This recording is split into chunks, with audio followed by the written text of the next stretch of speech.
Drift Week Prep Part 2! And my beams AE86.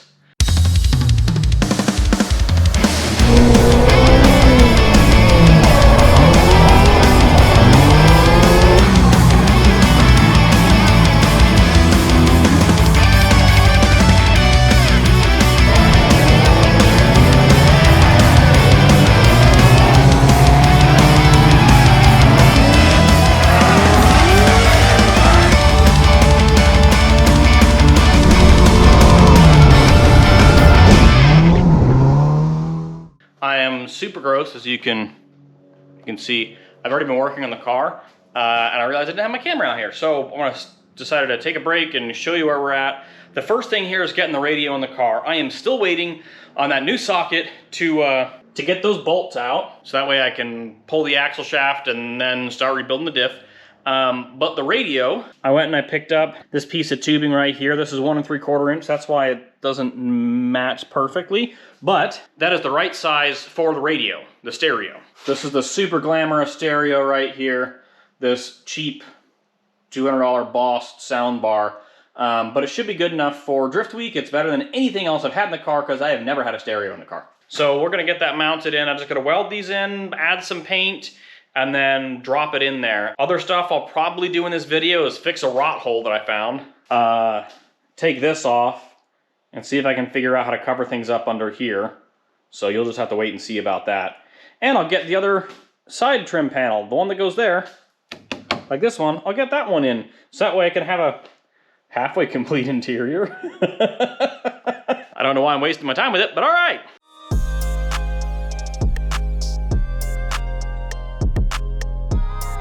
That bar is welded in.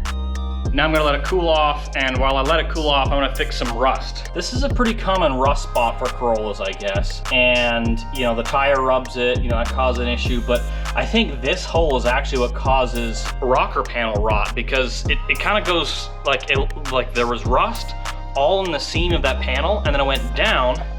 It's like, there's rust all in here, and then came, obviously there's a hole here, but it went down and there's this little gap here that water will just flow right into. So the seam sealer actually pulled away, or the undercoating had pulled away, and there were some holes, so the water is just getting in here, channeling down, going into this crack, and then rotting the rocker from the inside out. I'm gonna do my best to fix that hole. I'm just gonna patch it with a square, and then I'm gonna try and stitch weld the other spot where the water is just getting down into it. Wish me luck, because this is super thin sheet metal.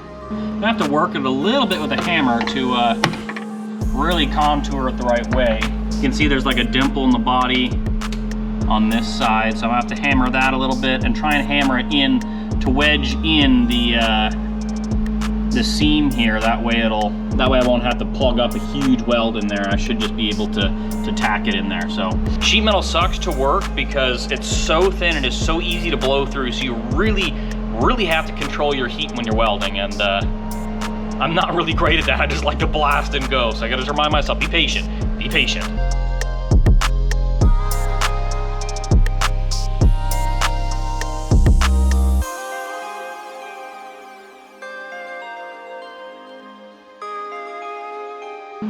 These welds are not super pretty, and I'm gonna show them to you anyway.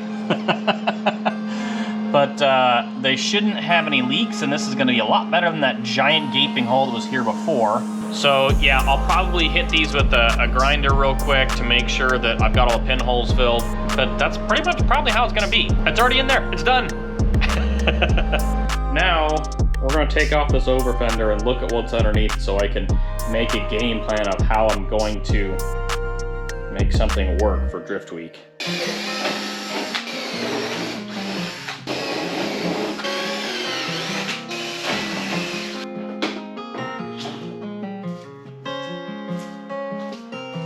So this is the aftermath of the crash that you see in the intro of my video. That last little clip as I hit that black S13. This is what happened. When we hit, it was like right about here, and his car had a couple inches of square tubing off the front corner as a fender support. It was about this level, and it cut it open, goes all the way back, hits here, tears this open, and then it caught right here, blew my taillight out as it came out the back. And then he had round tubing, which pushed this all in. Yeah, it wasn't the greatest thing in the world. So now I gotta figure out what I'm gonna do for this. I don't really know. I don't wanna seal this up 100% because I have a new quarter panel to go on it. I think I just need to temporarily seal the trunk from moisture and tire debris and dust and crap like that as best I can for drift week. So I could get like some sheet metal, you know, tack it at the corner here and, oh wow, that's lovely. So like tack it here, and then like cut it, you know, arch it, come down, come back, and you know, and cut it down here, and then maybe with what's left, I'll try and make a corner and wrap it around here. But I spent all of my money buying sheet metal for the trunk today already, because I need to make a piece that goes across the whole trunk to be able to set stuff in here, and I bought a big chunk of aluminum over there. So I don't know, we'll revisit that. We're gonna call it a night and then we'll pick up again tomorrow. All right, another day, doing a little bit more on the car. I just painted the crossbar there, so that's nice and black, and I'm painting the bases of the roll cage black because they've been primer for a while, so those are gonna go black. This is gonna bother me the entire trip, so I gotta do something to make it rattle less, which probably means putting a few more bolts in it, putting some more dampening stuff on it so that way it rattles less. That's probably what I'm gonna do now.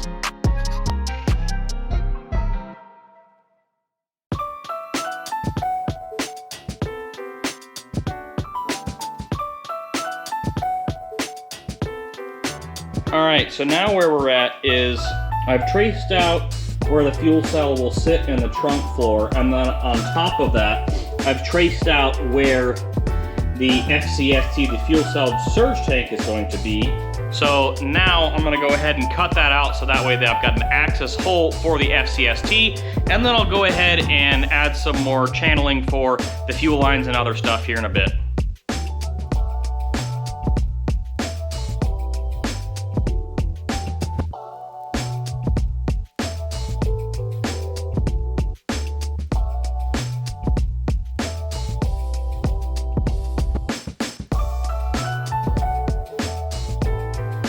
Access hole cut.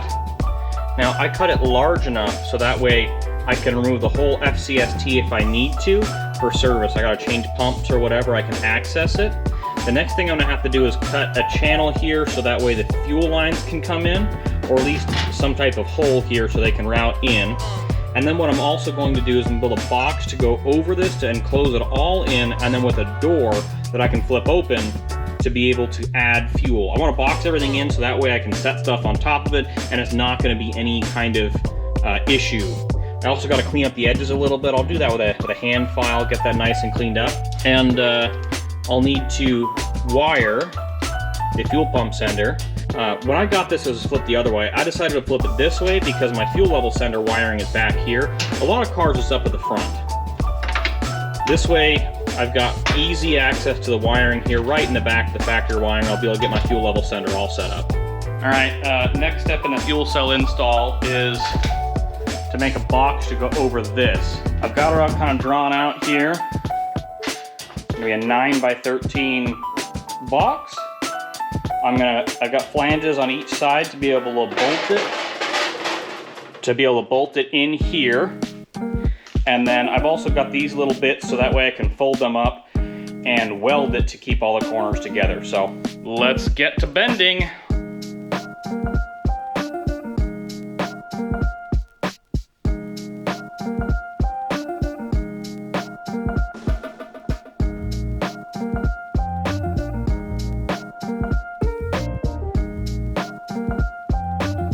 Another day, another thing of drift week prep. I am cutting some sheet metal out. I cut this bit by tracing the section that I cut off here earlier, like a long time ago, right? And what I've decided I'm gonna do is I'm gonna fill this right here up until this point. Here's what I've got. It fills in pretty good. It's gonna need to be contoured a little bit, but I'll do that as I'm welding. So as I'm welding it down, then I'll kind of contour it. This is gonna be a little awkward body line. I'm not gonna match that. And then where this line is here, I'm going to fold it over, chop it at this point, right? I'm gonna fold it, cut it, I'm gonna make it so it fits up nice and tight here, and it's gonna overlap this so that way it should keep moisture and junk out of the car.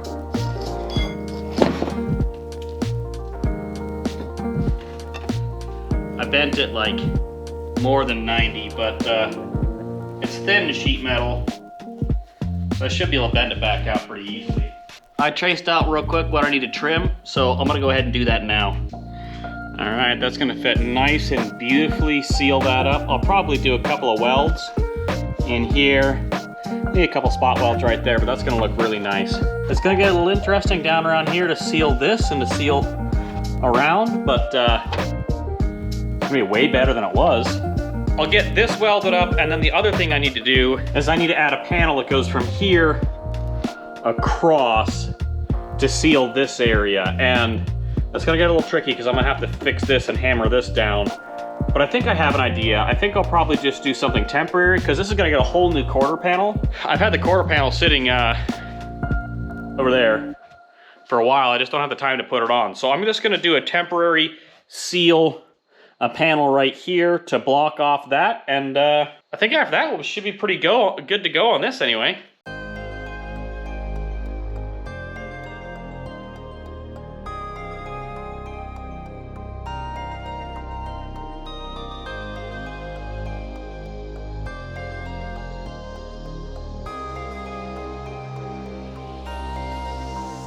Another update on the drift week prep. So I just finished, I don't know if you can even see that. I just finished welding in the battery box there. Yeah, you definitely can't see it, but I've got the battery box welded in, got my circuit breaker up here, I've got my little bracket for my fuel pump, fuse, and relays.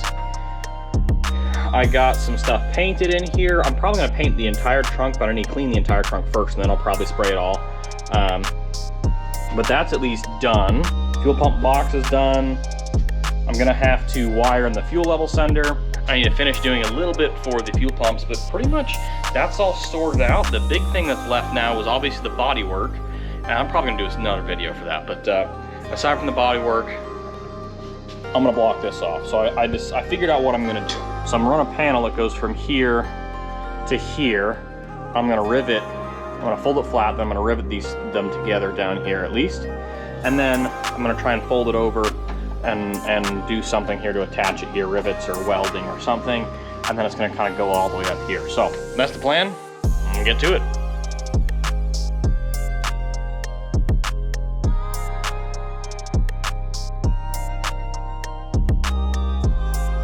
It's another day, a little bit of update on the rear axle here. I got a new socket, a stubby Allen, and it is still twisting.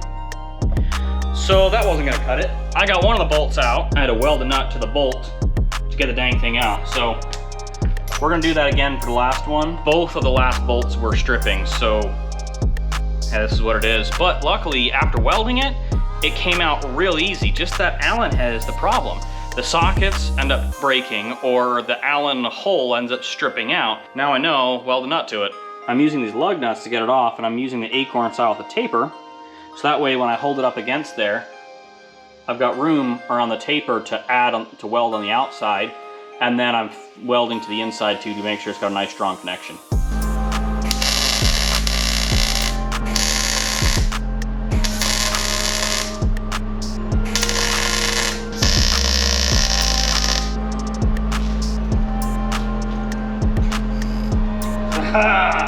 Success! I welded it on a little squampus, but it is out. Awesome. Yay, that's off. Fast forward a little bit. Rear axle is out, and it's on the bench. This thing definitely needs some cleaning up. I built this axle so long ago. When I was at Gingerman a few years ago, I actually broke off the panhard mount, so some of this welding was done at the track to fix it. But here is one of the main reasons why I'm rebuilding it. So this is my pinion flange.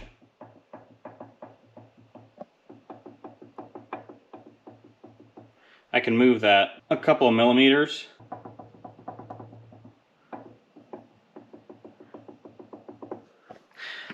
And there's that ever so slight plunking, that's the backlash. The backlash is loose, probably because the crush sleeve in it is bad. I probably over-torqued it when I put it in 5 years ago, and it's time to redo that, and it's time to put some new bearings in it. I think the bearings are pretty toast. And ready, you're gonna see something super ugly here.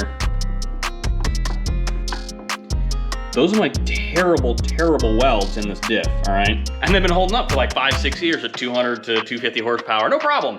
I got good penetration when I did it, but the reason I look so ugly is I ran out of shielding gas when I was in the middle of welding, and I was like, oh, this is sounding super weird, and I was really tired and did not realize it until like I finally like stopped, and I was like, this is welding really weird.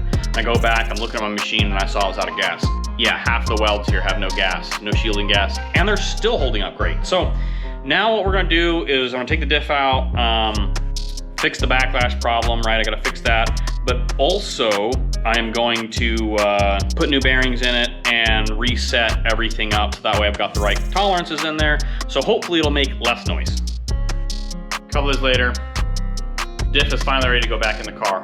I'm just gonna put this out there. If you do differentials and transmission work, I have a lot of respect for you because it took me 10 hours to get this one set up. Because this is a used ring and pinion gear, the wear pattern is gonna be super great.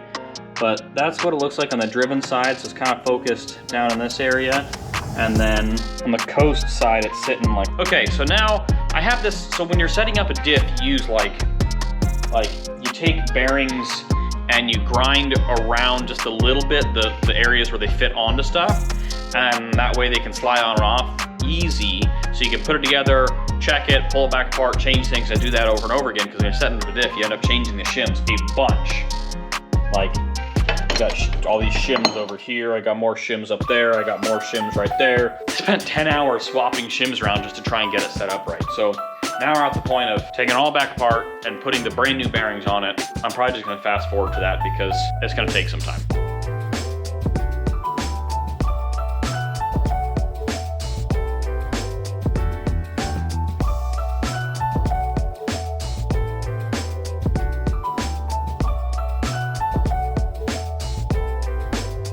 Another problem. I was putting fluid in the diff and tightening up all the suspension mounts, and I forgot. So I have excessive manufacturing brackets on this axle for my 4-link, shock mounts, everything is excessive manufacturing. And I mean, I've had this axle in the car for, 5-6 years now, and I've gone through, this is the second set of mounts, because the original one I actually ended up breaking the shock mounts off because of how they're designed. That was their version 1. The set I have in the car now is version 2, but the problem with these ones is, well, this. That's not supposed to be like that. Ugh. So the problem with these ones is the shock mount, it's supposed to be threaded all the way through for a bolt to run in it, right? And the bolt is what holds the shock on, right? You got a bolt in the washer to hold the shock on your axle. Well, I don't know why on their version 1 and version 2, whatever version they're on now, at least maybe it's fixed now, these are still a couple years old, they don't thread them all the way through. They don't use a bottoming tap. So you can't thread the bolt in all the way that it comes with. And so as you go to tighten it down, you get down to the very end and it just won't go anymore. This is a problem on their version 1. I told them about it. This is a problem on their version 2 now. And maybe it's fixed on however many versions they're on now. But I am hoping to replace these axle mounts soon. So I did all this work to rebuild the diff to get ready for Drift Week. And after Drift Week, I'm probably end up dropping the axle out to put brand new 4-link mounts and panhard mounts and all that stuff on the car. Not only to fix this issue, but also get some more stuff like adjustable panhard mounting and things like that. You'll just have to wait and see for that because it's super exciting. I'm very excited about it. It's something I think is designed really well. I'm just really excited for that at some point. But yeah, that's the headache I'm in now. And you know what's weird? The other one is fine. This one is the one that sucks. The right one didn't have this issue. Only the left one. I have no idea why that is. Something came in the mail today. I finally got some new bolts for my hub adapters, so I can at least get those on while I do other things like bleed the brakes and finish the other fab work. I got anti-seize on the threads, but I didn't get anti-seize on the head here.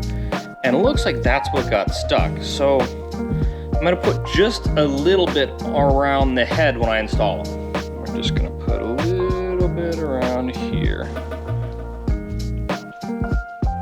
both sides wheel adapter spacer things are on. I think it's time to bolt this guy in, put the correct connector on for the fuel level sender, probably do the fuel vapor line. Yeah.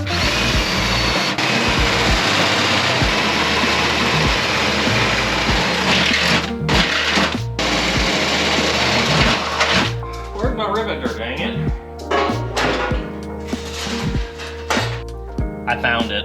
One of the problems I have with being in a two-car garage doing a project like this is all of my stuff is everywhere, all on top of each other, so when I lose something, it is hard to find it, but it's staring me right in the face.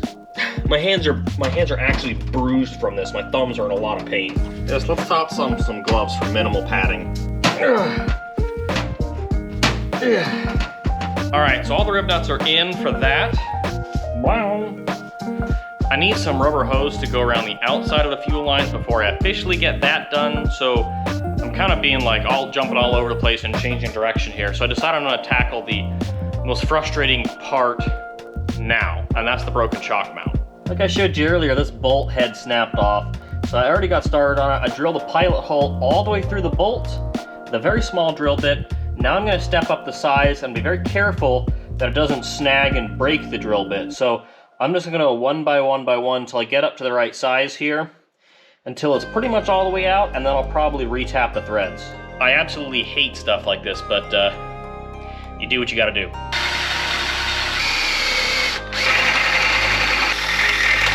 This is exciting. I might be able to save this after all. I was, in fact, not able to save it, so I drilled it slightly over, and now I'm gonna tap it.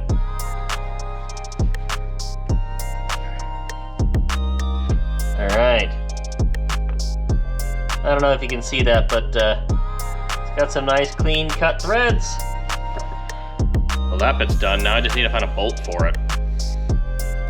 And just like that, add my strut washers. I use a different one because the inside diameter is too small for the larger bolt.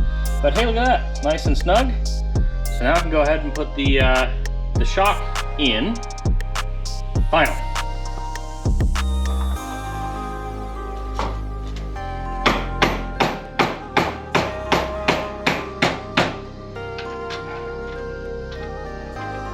A smart man probably would have taken the opportunity to clean his filthy suspension while it was out of the car. But I've never really claimed to be a smart man. Alright, let's not break that one again. Now, to tighten up the top, and bleed the brakes, and then I can put the car back on the ground. Yay!